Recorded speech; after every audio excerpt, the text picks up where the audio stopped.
Narayanganj city corporation গঠিত হয় ২০১১ সালের ৫ মে। তবে সিটি কর্পোরেশন গঠিত হলেও এখন পর্যন্ত কাঙ্ক্ষিত উন্নয়নের ছোঁয়া লাগেনি। রয়েছে জলাবদ্ধতা, যানজট, অপরিকল্পিত ভবন নির্মাণ সহ নানা সমস্যা। এইসব সমস্যা নিয়ে অতিষ্ঠ নগরবাসীর জন্য খুশির সংবাদ বয়ে এনেছে নারায়ণগঞ্জ উন্নয়ন কর্তৃপক্ষ গঠন।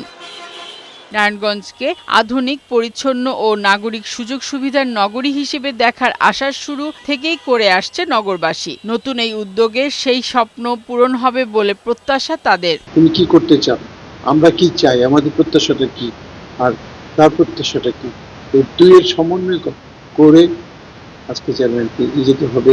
নারায়ণগঞ্জকে আধুনিক ও ভবিষ্যৎ প্রজন্মের জন্য আদর্শ নগরী হিসেবে গড়তে এরই মধ্যে কর্মপদ্ধতি গ্রহণ করা হয়েছে বলে জানান সদ্য নিয়োগপ্রাপ্ত প্রথম চেয়ারম্যান। নারায়ণগঞ্জবাসীর যেভাবে তারা এই নারায়ণগঞ্জ শহরটিকে দেখতে চায়, সবার পরামর্শ নিয়েই, সবার মতামতের ভিত্তির উপর ভিত্তি করে আমরা একটা আসলে পরিকল্পনা গ্রহণ করতে চাই। এদিকে বরিশাল সিটি কর্পোরেশন প্রতিষ্ঠা করা হয় ২০০২ সালে। এর প্রথম নির্বাচন হয় ২০০৩ সালে, কিন্তু এখন পর্যন্ত কাঙ্ক্ষিত উন্নয়নের ছোঁয়া লাগেনি নগরে। সম্প্রতি বরিশাল নগর উন্নয়ন কর্তৃপক্ষ গঠনের বিল পাস হওয়ায় নগরবাসীর মধ্যে সৃষ্টি হয়েছে আলাদা আগ্রহের। এর কার্যক্রম শুরু হলে ইনশাআল্লাহ আমরা একটি বাংলাদেশের মধ্যে অন্যতম সুন্দর নগরী হিসেবে বরিশালকে আমরা দেখতে পাবো।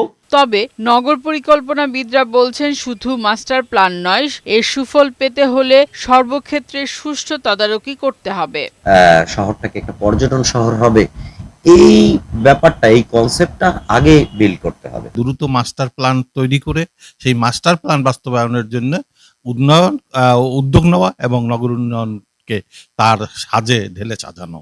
অন্যদিকে ময়মনসিংহ উন্নয়ন কর্তৃপক্ষ গঠন করেছে সরকার। চলতি বছরের ১১ জুন এক প্রজ্ঞাপনে এর প্রথম চেয়ারম্যান নিয়োগ দেওয়া হয়। এতে খুশির আমেজ বইছে নগরবাসীর মধ্যে। অতি শীঘ্রই ময়মনসিংহে একটি ভালো কিছু অর্জিত হবে। পরিকল্পিত নগর গঠনে সিটি কর্পোরেশনের সাথে সমন্বয় করে কাজ করা হবে বলে জানান ময়মনসিংহ উন্নয়ন কর্তৃপক্ষের চেয়ারম্যান। উন্নয়ন কর্তৃপক্ষ যেদিন থেকে পাশ হয়েছে, এরপরে আর আমার মনে হয় না যে অনিয়মতান্ত্রিক কিছু ঘটবে কিংবা আমরা অনিয়মতান্ত্রিক কিছু করার সুযোগ নেই। উন্নয়ন কর্তৃপক্ষ গঠনের ফলে শিক্ষানগরী হিসেবে পরিচিত ময়মনসিংহ পরিকল্পিত আধুনিক নগর হয়ে উঠবে বলে প্রত্যাশা নগরবাসীর।